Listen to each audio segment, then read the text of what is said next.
하나님은 살아계십니다. 오늘도 우리 하나님께서 저와 여러분을 보호하시고 인도하시는 귀한 날이 될 줄로 믿습니다. 주님 손잡고 승리하는 한 날만 되시기를 바랍니다.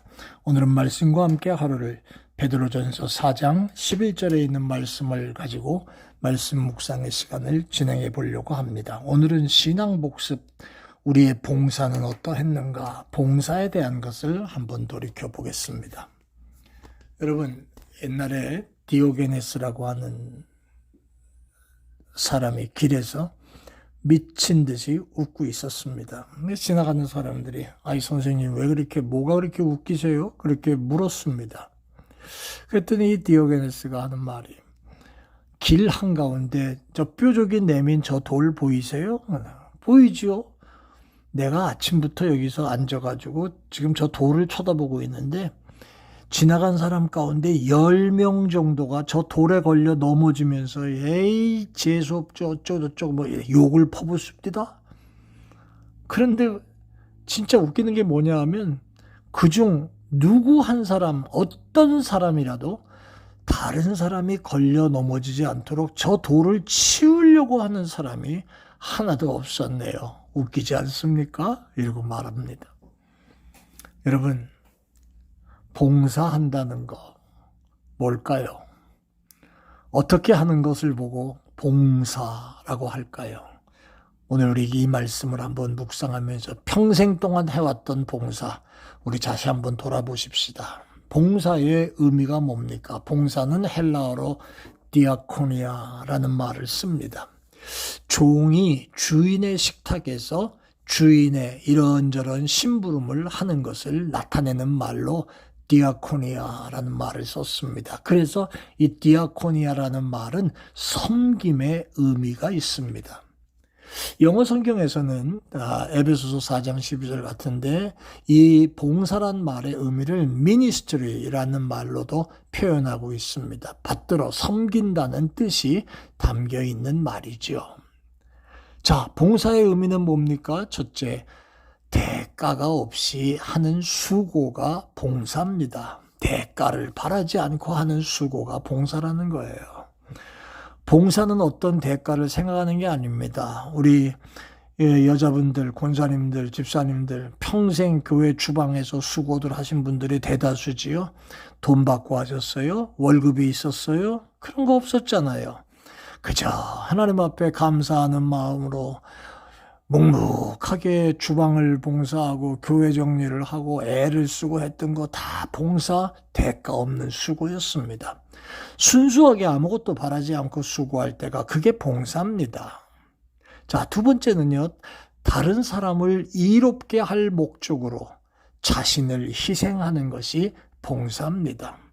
내가 조금 수고해서 다른 사람을 기쁘게 할 수 있다면, 좋게 할 수 있다면 자신을 희생하면서 하는 거, 그거 봉사입니다. 24시간 모든 사람에게 똑같이 주어졌습니다. 그런데 어떤 사람은 그 24시간을 지극히 자기를 위해 쓰는 사람이 있는가 하면 어떤 사람은 그 24시간 중에서 또 몇 시간을 자기를 위해 쓰는 게 아니라 남을 위해, 이웃을 위해, 지역사회를 위해 사용하는 그런 이득도 없는 그러한 모습인데도 묵묵하게 수고하는 그것이 바로 희생이요. 그것이 바로 봉사라는 거예요. 세 번째는 자원에서 기쁨으로 하는 것이 봉사입니다. 억지로 하는 건 봉사가 아니지요. 같은 일을 해도 억지로 하는 건 기쁨이 없잖아요. 주의 뜻을 행하기를 즐겼던 그러한 모습으로 자원에서 즐거운 마음으로 하는 것이 참된 봉사라는 거죠. 자, 여러분, 역사상 가장 위대한 봉사자가 누굴까요? 바로 예수 그리스도이십니다. 하나님이라는 신분에서 낮고 천한 인생의 몸을 입으시기를 마다하지 않으시고 인류 구원을 위해 이 땅에 오셔서 33년의 짧은 생애를 사셨지만 그가 인류에 남긴 또 베풀어 주신 은혜와 사랑은 말할 수 없이 크지요. 그분의 사랑과 헌신과 희생을 배우고 보았기에 뒤를 따라서 수많은 선후배들이 수많은 봉사자들을 지금 만들어내고 있지 않습니까? 위대한 봉사자는 예수님이셨습니다. 자, 여러분. 중요한 것은 세 번째, 성도들은 이 봉사를 위해서 부르심을 받았다는 거예요. 사도행전 1장 25절에 봉사하는 일을 사도의 직무 가운데 하나로 표현하기도 했습니다. 그리고 사도 바울은 로마서 12장 5절에 섬기는 일인 봉사가 하나님의 은사라고 하는 것도 가르쳐 주시고 있고요. 봉사로 나를 하나님은 봉사하도록 부르셨다. 잊지 마십시다. 우리가 천국 가는 그날까지 내 힘이 다 하는 그날까지 할 수 있는 한 하나님의 일을 위하여 헌신하고 수고하고 애쓰는 일을 게을리하지 않아야 할 이유가 있다는 거지요. 자, 마지막으로 하나님이 왜 봉사의 일로 우리를 부르셨습니까? 에베소서 4장 11절에서 13절 말씀을 우리가 살펴보면 여러분 거기에는 우리를 부르신 목적이 분명히 나옵니다. 우리로 봉사의 일을 하게 하여 그리스도의 몸을 세우고 온전케 하기 위하여라는 겁니다. 그리스도의 몸은 교회지요. 성도는 주님의 몸된 교회를 온전케 하고 세워야 합니다. 바로 봉사의 일을 통해서 말입니다. 사랑하는 여러분,